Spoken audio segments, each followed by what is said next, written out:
Welcome back, Pipers. Hopton Piper Kevin here, coming to you from the heartland of America in Missouri.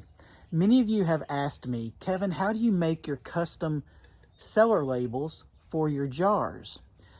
And so I have decided to make a video showing you step by step exactly how I do this. Now, there may be many better ways to do it than this, but this is how I do it. And since so many of you have asked me, I thought I'd go ahead and make a video.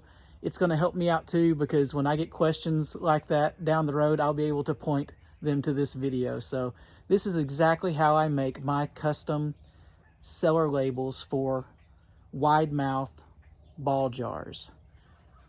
Let's go to the computer. Okay, I have opened up Microsoft Word, and the first thing that I like to do is go over here to Insert Shapes, and I'm just going to pick this circle hollow and just click and drag and kind of draw a circle with it. And you'll want to make sure that this is about 2.51 to 2.54, somewhere in there for a wide mouth lid. So you can just right click and click on more layout options and go to size, and just right here make sure this is about, I think I like about 2.54. You can play with that and get the size that you like for your lid, but I think that's about right. And that's going to make a perfect circle here. If you click on this little yellow dot, you can stretch this out to where it's just a nice border like that, and then we're going to make that border black. This is going to allow us to just cut around this black border for a nice label. And now at this point, you can just select it and do a Control-C to copy, come over here and Control-V to paste, and then drag that. And I like to put about 6 to a page and just kind of eyeball it. And do it again. Put one down here, put another one over here, put a couple more toward the bottom.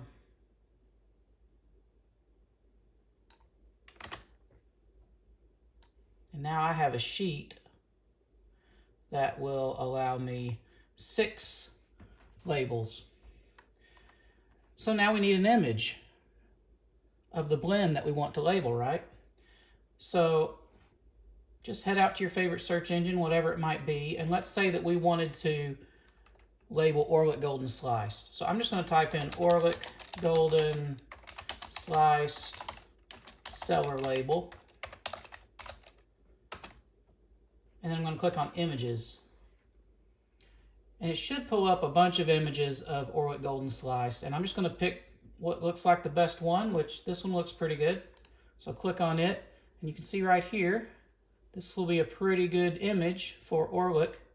And then I would just right click on that and save image as, and it would take me to a folder structure where I could name it, put it wherever I wanted on my computer. So I would save it off, and then I would head back to my document, and I would insert a picture from this device.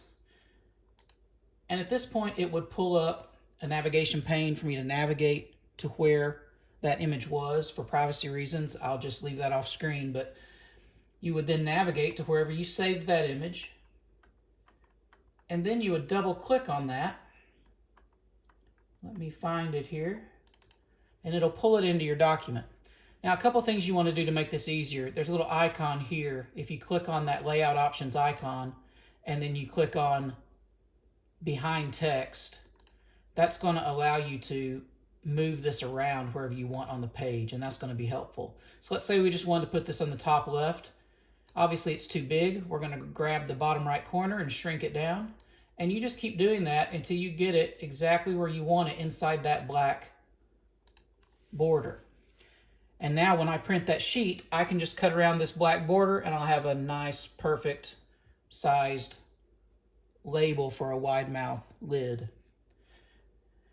You can do that with all kinds of images. Let's say we wanted to do one for Northwoods. Go out, find it, save it, and then we could pull it in with an insert picture from this device. And I would go down till I found Northwoods, double click on it, pull it in, switch it to where it's behind the text, and then shrink it down, put it in my next circle however I thought that I wanted it, where it would look the best. And I'm not going to do things perfectly here for the demo, but you get the idea. And you say, well, Kevin, what if you pick a graphic and it's not a square? I mean, it's not a circle. What if it's some weird shape like a square? Well, I'll show you that. That's the beauty of this border being here. If I do an insert picture from this device and I choose something that's kind of strange, like for example, 8 State Burley. You see the image I saved here, it was just a big crazy rectangle. I'm gonna click on the behind text for this one. But what you do now is you just kind of pick the best circle part of that image. In this particular case, I might shrink this down and do something like that. Now, it did interfere with this one down here, so let's just eliminate that by putting it down like this, and we'll do it on this one. Now it's not interfering with any of the other circles. And now we have something to cut out for 8 State Burley. I would continue to do this until I filled this sheet with 6 different blend types. And then I just print mine on regular paper. You could print this on sticker sheet paper. The reason that I don't, there's a couple reasons. Number one is because it's more expensive to do it that way. But another reason is because if I glue these on with regular paper, they're much easier to pull off of the lid label. Pull off of the lid later if I want to use that lid for something else. So we'll show you that process next. Okay, here's a sheet that I've printed out with 6 labels on it. And let's say you wanted to make one for Carter Hall. I would just cut this little corner off here.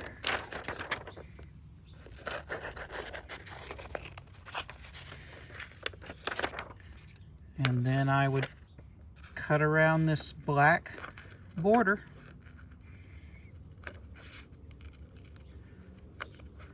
Exciting stuff. I know you're thrilled to be watching me cut out a circle. But this is what I do for every single jar that I have.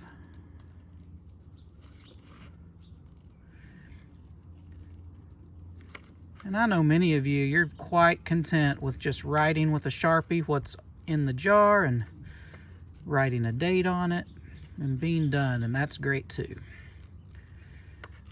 I like to see these pictures as I'm browsing through my jars, but everyone's different.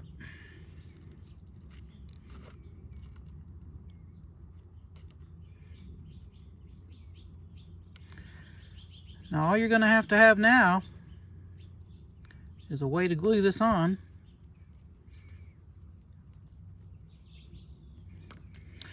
And I will show you how I do that. So I just use a washable school glue stick.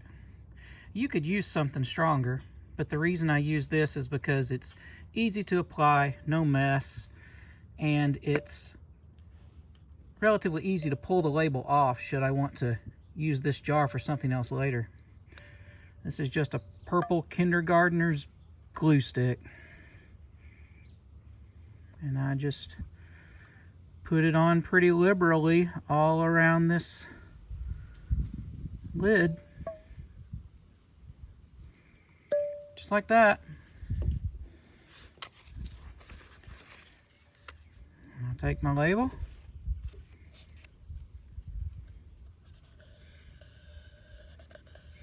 And now we have a jar for Carter Hall.